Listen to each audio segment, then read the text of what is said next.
फिसा फिसा खामानि मावलाबायो दा मन्दिरनि मुङाव थोंजोङै नङाब्लाबो कमिउनिटिनि नामाव बे खामानि मावनानै लाना फैनाया जोंनि दायित्व दा बेखाय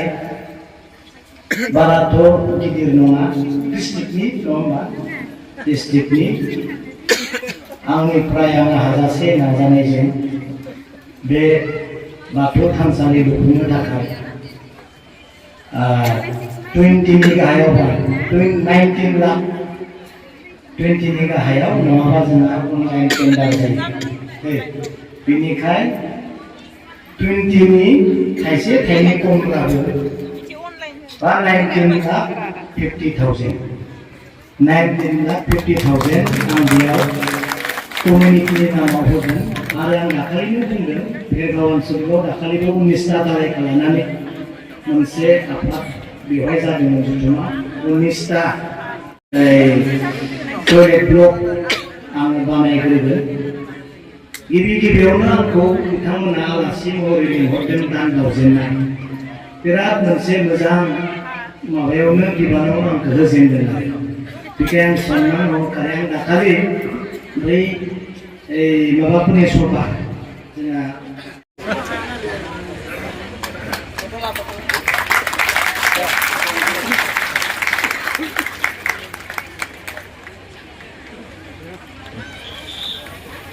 गोजोननाय मोनदों आरो बेफोरबायदि प्रग्रामाव लेंहरजानाया धोरोमाव लेंहरजानाया खोब भाग्यबान मानोना धोरोमनि गासैबो प्रग्रामफोरा मेहेरगोनां जायो आरो गोथार जायो बेयाव बे धोरोमनि प्रग्रामफोराव सोरखौबा बासियालासे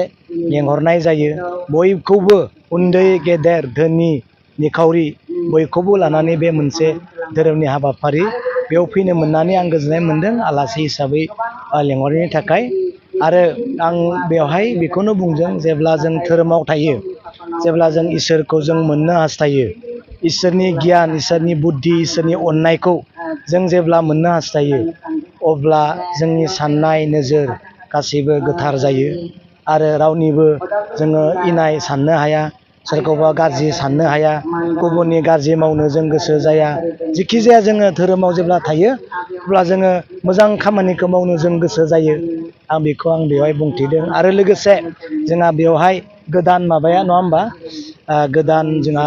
जिल्ला थानसालि बेयाव लुफुंदों बे थानसालिया दाबो फिसायैनो दङ बेखाय जोंहा जिहेथु बेफोरखौ नायनांगौआ सरकारनि दायित्व बेखाय आङो बे जिल्लानि थाखाय मोनसे फिसा एमाउन्टनि 19 लाख 50,000नि आङो बेवहाय कमिउनिटिनि नामाव मोनसे अनसुंथाइ होगोन होननानै आं खोथा होदों आरो आं दाखालि हाग्रामा महिलारि सार बिथांखौबो बुंदों जे भेरगाव जिल्लायाव 19टा बाथौ गौथुम जिथु दालाय आफाद बेयावहाय बिब्दि नांगौ जानानै फैदों बेखौ सारा सुहि खालामनांगौ होनना आं सारखौ बुंदों आरो सारा गोजोननाय मोनदों आरो मावनो थाखाय सारा खोथा होदों दिनैबो बे माबाखौहाय बिल्डिंखौहाय कमिउनिटि नामाव होगोन आरो बेफोर जाखायो बेफोरथ' फिसा फिसा खामानिसो गोबां गिदिर गिदिर खामानि सारा मावदों बा सरकारा मावलांगोन बेखाय सरकाराव जिहेथु दङ जों बेफोरखौ मावलांनांगोन एसे लेट जागोन नाथाय खामानिया जागोन दा आं